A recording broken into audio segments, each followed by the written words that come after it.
بسم الله الرحمن الرحيم. إن الحمد لله نحمده ونستعينه ونستغفره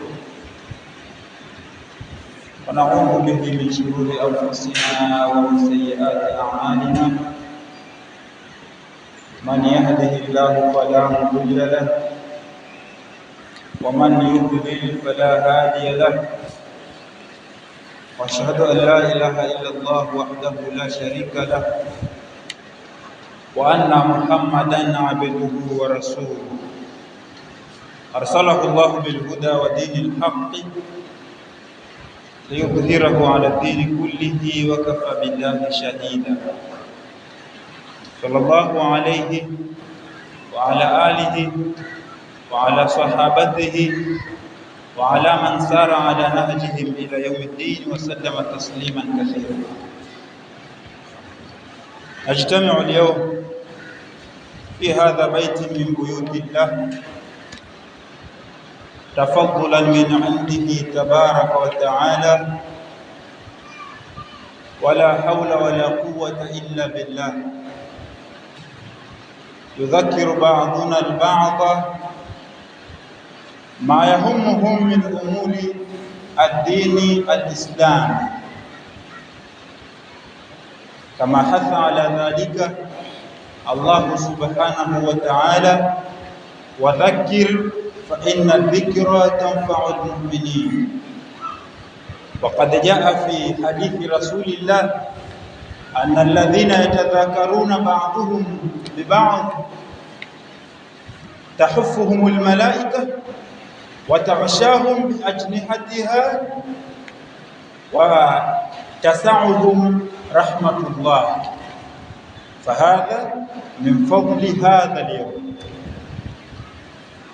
Baada ya kumshukuru Allah subhanahu wa ta'ala na kumtakia sala na salamu Mtume sallallahu alaihi wasallam,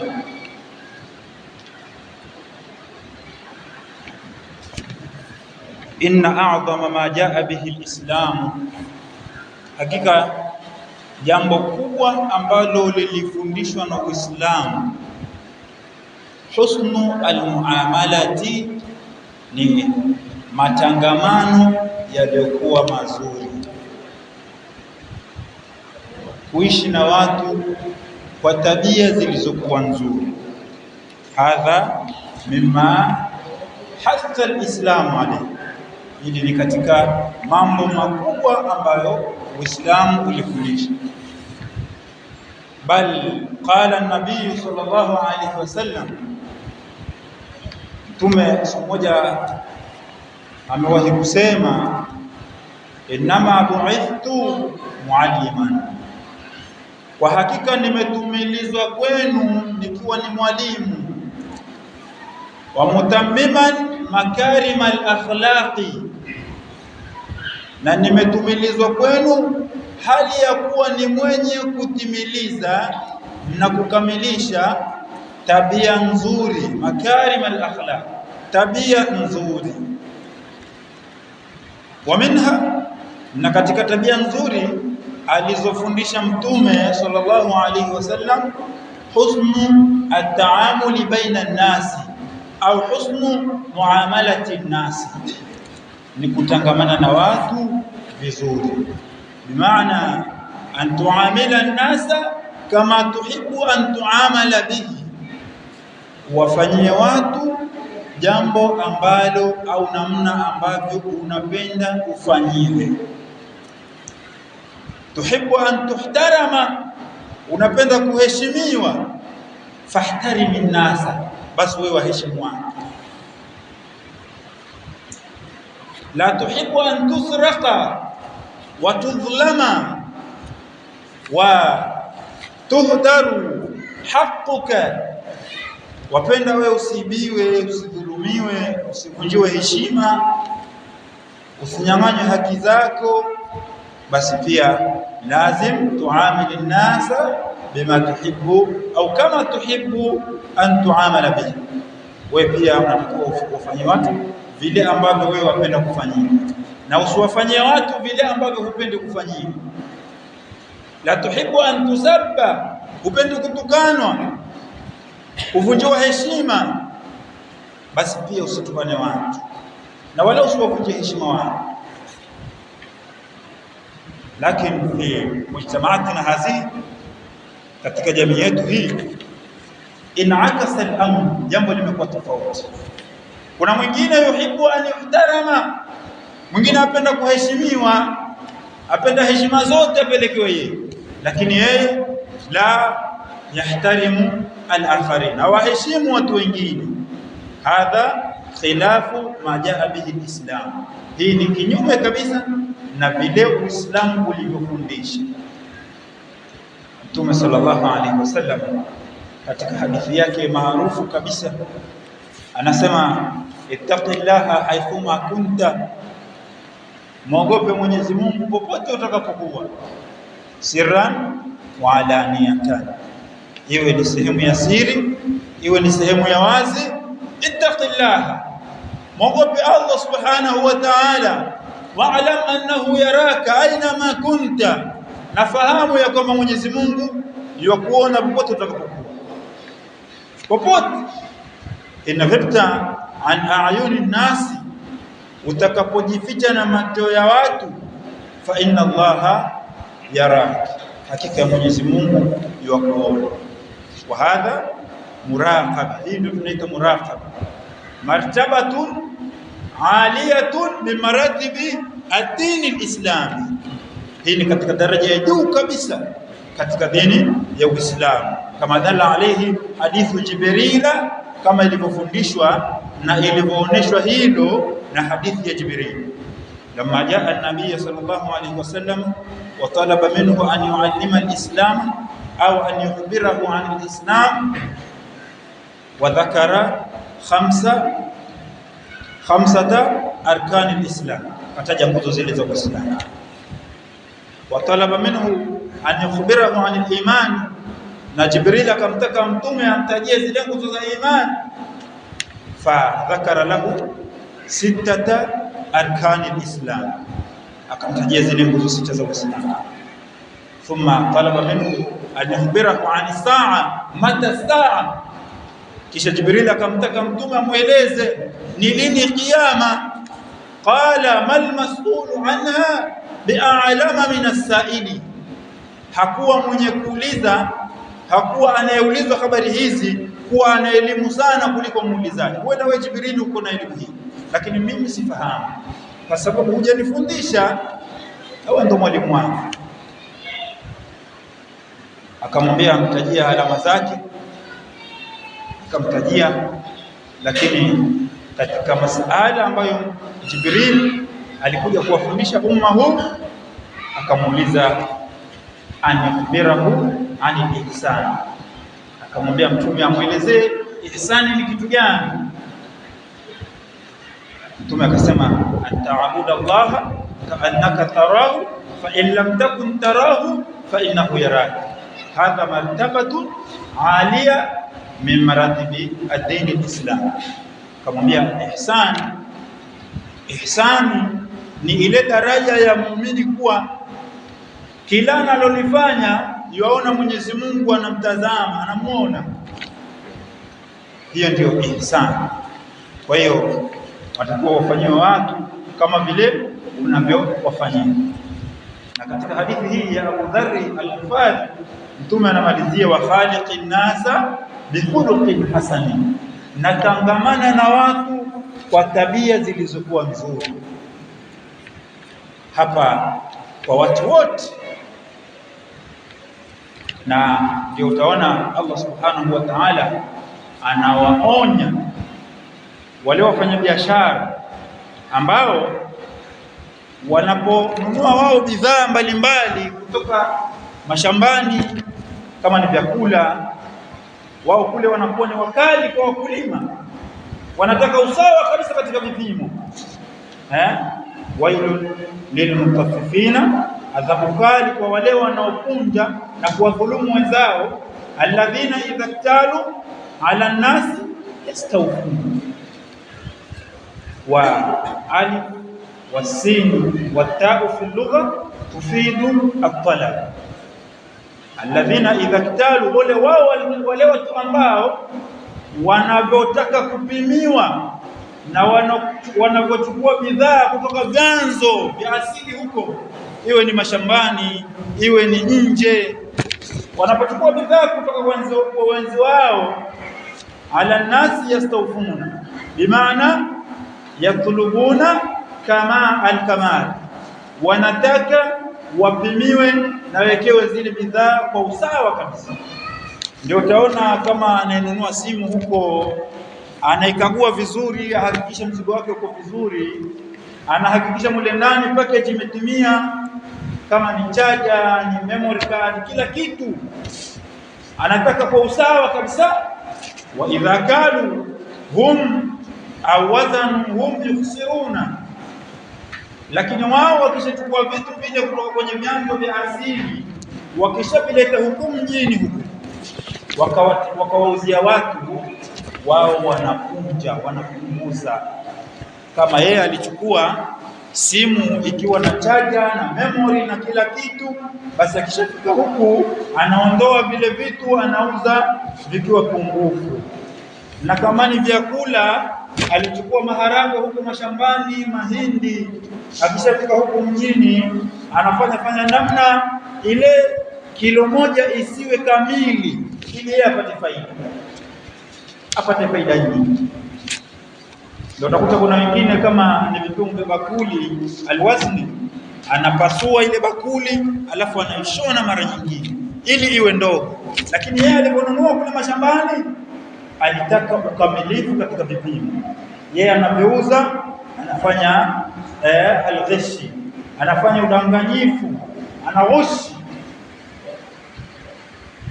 au anachukua ile mizani anafanya namna kama ni elektroniki, anabadilisha, anafanya utaalamu, anapunguza ili vipimo visiwe sawa sawa. Na kama mizani zile za zamani, anagonga au anaweza akaweka kitu huko chini ili yeye apate faida. Lakini yeye lamma akhadha albidaa, yeye alipochukua kule kule mashambani au kwenye vyanzo vya asili, talaba alkamal. Mwenyezi Mungu anaongea na watu kama hawa, anasema wailul lahum, ole wao watu hawa, adhabu kali na wasubiri, adhabu kali mno, kwa sababu alwailu wadi min awdiyati jahannam, ni sehemu katika sehemu za moto wa jahannam. Hawa wataingia hii katika alwailu, ole wao, adhabu kali. Na namna kama hii hata mafundi pia wako na tabia hizi, wampelekea mtu simu vizuri ikiwa imetimia, tatizo hiyo alijua, lakini anaenda anafungua kitu kingine anampatia mtu mwingine, anauza bila ya makubaliano. Anachukua laptop ya mtu, anabadilisha ile RAM ambayo ni kubwa, anaweka RAM feki, anachukua cha huko anaweka kule, anachukua skrini hii anaweka kule bila ya makubaliano. Wailullah, ole wao hao. Na watu kama hawa wakifanywa wao hawapendi. Ndio Mtume anasema wa khaliqin nasa bi khuluqin hasan, wa khalaqa yukhaliqu mukhalafata tufidu at-tasharuka baina at-tarafayn. Tangamana na watu vizuri, wafanyie watu vizuri kama unavyopenda kufanywa vizuri. Hadha min hadihi alayhi salatu wassalam. Law kunna naishu kama allamana rasulullah lama kana adh-dhulmu fi mujtama'atina hadi. Lau tungekuwa tunashikamana na haya mafundisho ya Mtume, tungekuwa na dhulma hizi za hovyo, magomvi ya ajabu haya yasingelikuwa. Lakini annana fadhalna kitab Allah wa hadith rasulillah aishu adh-dhulma wa al-jawr wa dhalam, kwa sababu tumeacha mafundisho ambayo Uislamu umefundisha, ndio tunapata tabu hizi zote ambazo tunaziishi. Inna Allaha ya'muru bil 'adli wal ihsani wa ita'i dhil qurba. Mwenyezi Mungu dhil qurba, Mwenyezi Mungu anaamrisha uadilifu kwenye kila jambo. Ufanye uadilifu unaponunua, fanya uadilifu, na unapouza fanya uadilifu. Sio unataka uadilifu unaponunua tu, lakini unapouza uadilifu hutaki. wa khaliqin nasa bi khuluqin hasan, wafanyie watu vile unavyopenda kufanyiwa. An-Nu'man ibn Bashir, ndio hadithi kutoka kwa An-Nu'man ibn Bashir radhiallahu anhu, Allah amridhie, anasema An-Nu'man tasaddaqa alayya abi bi ba'd mali, baba yangu alinipatia baadhi ya mali zake, na kitu fulani baba yangu alinipatia mimi ikiwa kama ni zawadi. Faqalat ummi, akasema mama yangu ambaye ni Amra kuntu ala sawabin bintu Rawaha, akasema huyo mama yake bintu Rawaha, baada ya kushuhudia kitendo hiki alichokifanya baba yake Nu'man, akasema la ardha, mimi sikubali hata tushhida Rasulullah, mpaka umshuhudishe mtume ya kwamba umetoa baadhi ya mali yako kumpa mtoto wako mmoja na wengine hujawapatia. Mimi kama mama wa watoto hao siwezi kukubali mpaka hili jambo umshuhudishe mtume aone na asikie. Faqala fa'ali Nu'man, anasema akaondoka baba yangu ila nabii sallallahu alaihi wasallam, akaenda kwa mtume sala na salamu juu yake, lishahidahu ala sadaqati, ili amshuhudishe ile sadaka alonipa mimi, ile zawadi aliyoitoa kunipatia mimi. Faqala lahu Rasulullah, mtume baada ya kuelezewa habari ile ya kwamba nimetoa baadhi ya vitu vyangu mimi nimepatia Nu'man, mtume akamuuliza afa'alta hadha biwaladika kullihi, je, umefanya hivi kwa watoto wako wote? Qala la, akasema hapana, nimepatia Nu'man peke yake. Mtume akasema ittaqullaha wa'dilu baina auladikum, mwogopeni Mwenyezi Mungu na ufanyeni uadilifu baina ya watoto wenu. Dhuru hadhihi at-ta'limati an-nabawiyya, angalia mafunzo haya ya mtume, fanya uadilifu hata baina ya watoto wako, sio kwa sababu mtoto wako fulani yuko smart na mwingine yuko ovyo ovyo basi wamfadhilisha huyu juu ya wengine, bali mtume anafundisha uadilifu. Qala, anasema faraja abi, baba yangu baada ya kuelezwa maneno yale na mtume akarejelea nyumbani, faradda tilka sadaqata, akairegesha ile sadaka au zawadi alonipatia. Haya ni katika mafundisho ya mtume sallallahu alaihi wasallam. aqulu ma sami'tu astaghfirullah li wa lakum fastaghfiruhu innahu huwal ghafurur rahim wa huwal barrul karim.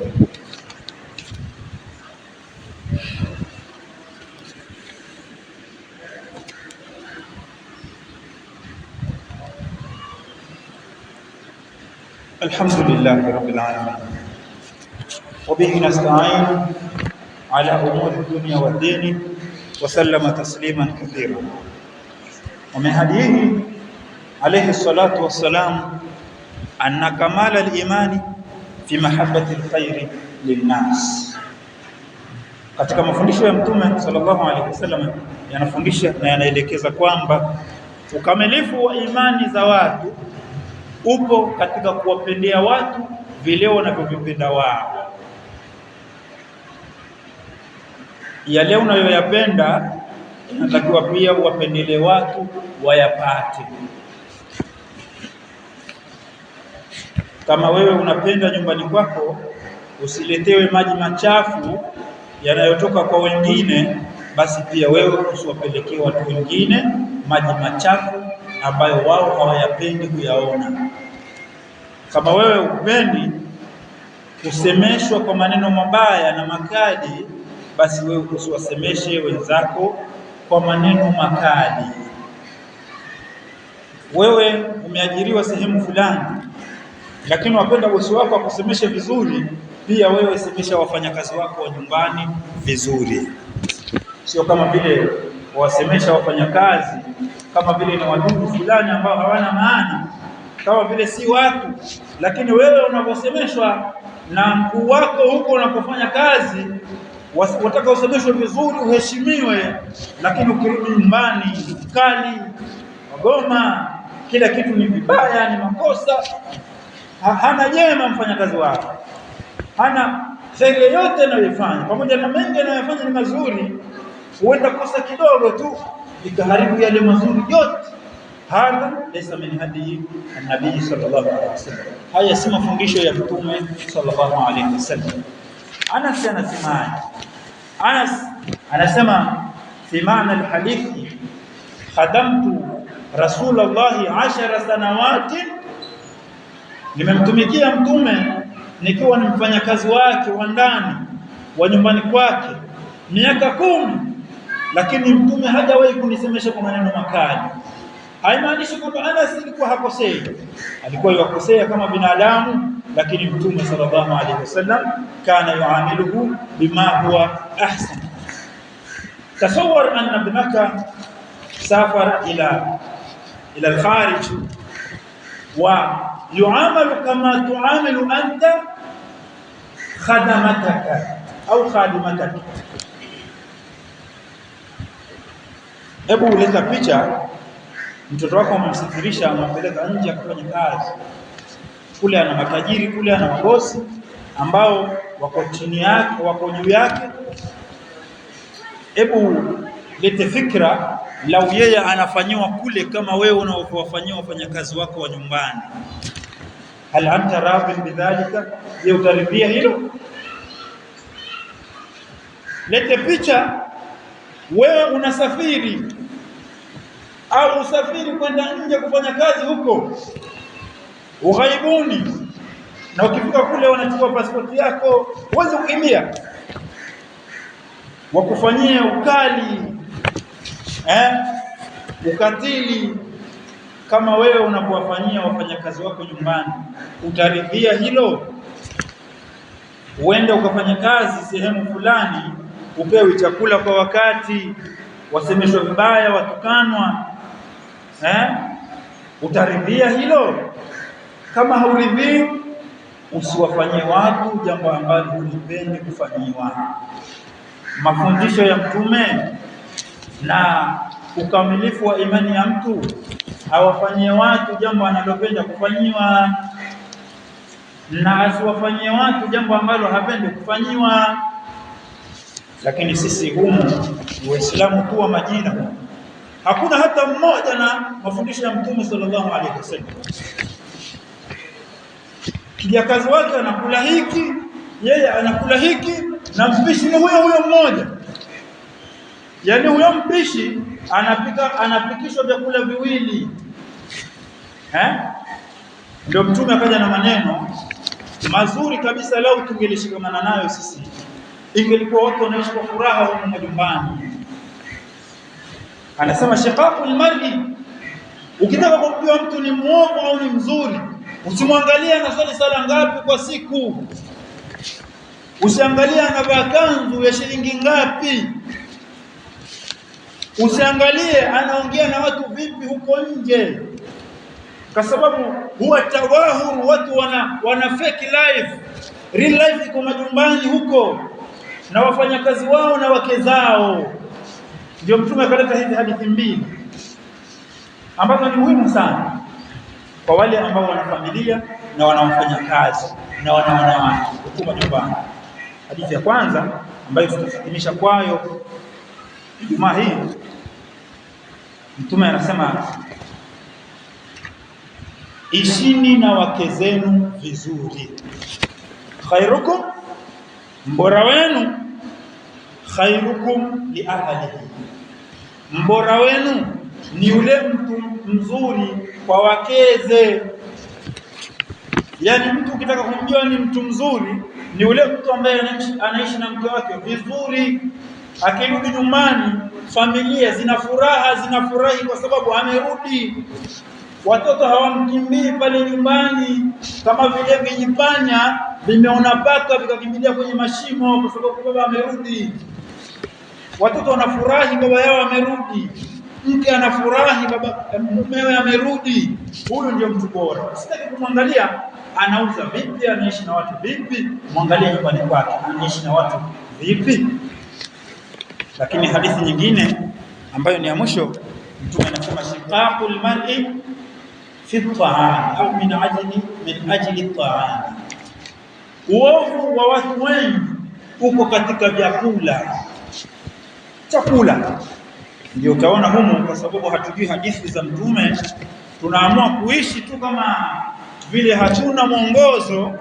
Ndio utaona tunawafanyia vibaya sana wafanyakazi wa nyumbani. Kosa ndogo, maneno ni mengi. Wengine wanakonda huko majumbani kwa sababu tu ya kusemeshwa sana. Hatuna utu, hatuna ule ufuataji wa mafundisho ya Mtume sallallahu alaihi wasallam. Anas anaambiwa, anatuambia ameishi na Mtume miaka 10, hajasikia hata neno uff, ile kukomewa, fanya hivi kwa sauti ya juu, haijatokea kwa Mtume sallallahu alaihi wasallam. Lakini humu utafikiri mtu anaongea na watu 100, lakini anasema na mtu mmoja, na ni mtu mwenye akili timamu, anafahamu, anaelewa. Hala tuamiluhu bima huwa ahsan, si uishi naye vizuri, umsemeshe vizuri, lile kosa umwelekeze kwa utaratibu mzuri, ili aweze kukufahamu vizuri na atakupenda. Kwa nini nyumba moja ipikwe vyakula viwili? Mtu mmoja hata nusu hamalizi, anapunguza nini huyu? Kwa nini usichukue thawabu hizi za bure? Kwa nini usiwafanyie vizuri kama unavyopenda wewe kufanywa vizuri?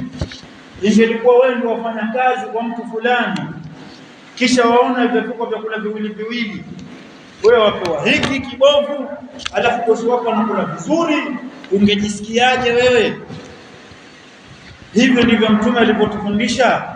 Inna Allaha wa malaikatahu yusalluna ala nabi ya ayyuhalladhina amanu sallu alayhi wa sallimu taslima. Allahumma salli ala Muhammadin wa ali Muhammad kama sallaita ala Ibrahim wa ali Ibrahim innaka Hamidum Majid, wa barik ala Muhammadin wa ali Muhammad kama barakta ala Ibrahim wa ali Ibrahim innaka Hamidum Majid. Allahumma rabbana atina fid dunya hasana wa fil akhirati hasana wa qina adhaban nar. اللهم ربنا لا تزغ قلوبنا بعد إذ هديتنا وهب لنا من لدنك رحمة إنك أنت الوهاب برحمتك يا أرحم الراحمين. صلى الله على نبينا محمد وآله وصحبه وسلم.